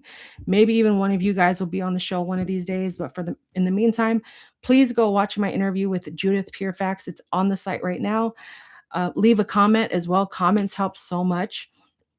And join the community if you haven't already done so. If you want to work with me one-on-one, there's an option. It's called the Access Pass, where you can meet with me once a month for a discounted rate, $75. But I really don't push the stuff I should be pushing or asking for money. I really just, if I could monetize my YouTube channel and just come on here and talk all day, every day for free, and I get paid on the back end and I don't have to ask you guys for money, that'd be a dream come true. But for now, I still got to ask for money. I'm sorry, guys. Sorry, not sorry. But those are the things. Everything will live on my website, transactioncare.com. That's the name. That's the brand. I will frame that. Once I frame that, that will be one of my wins. But for now, today's win was I went live for 2 whole hours. That is a record for me. I don't think I've ever gone live this long ever. So we're on a good path right now, guys. I'm going to go live again next Tuesday, same time, same place. If you want to watch the replay to this, it's going to live on the community, which is, it's a pinned comment right now. So if you click on the pinned comment, patreon.com/transactioncare, the replay will live on there. I'm going to keep it up on YouTube maybe for a couple of days, and then I'm going to unlist it, and it's no longer going to be on available publicly. But thank you guys so much. It was a pleasure chatting with you all. If it was our first time chatting or us connecting multiple times, this was a blast, truly. If it wasn't so hot in my office right now, I'd stay on for another hour, but I am burning up. I got to go open all my windows and go talk to all my funny characters that are outside right now. But again, visit the website, make sure you're subscribed, and go check out some vlogs that are on my website right now. Share them on your platform. Create content for yourself. Go start a Twitch. And last but not least, make sure you work on what we talked about. What is an area in your life you want to improve this week? And really just commit to that change. So until the next live stream, until the next vlog, care for yourself, care for your wealth. Your time is worth it. Let's coordinate. My name is Lillian Hernandez, and this is Transaction Care. See ya. Again, this was amazing, guys. Thank you so much. Ending in 3, 2, and 1.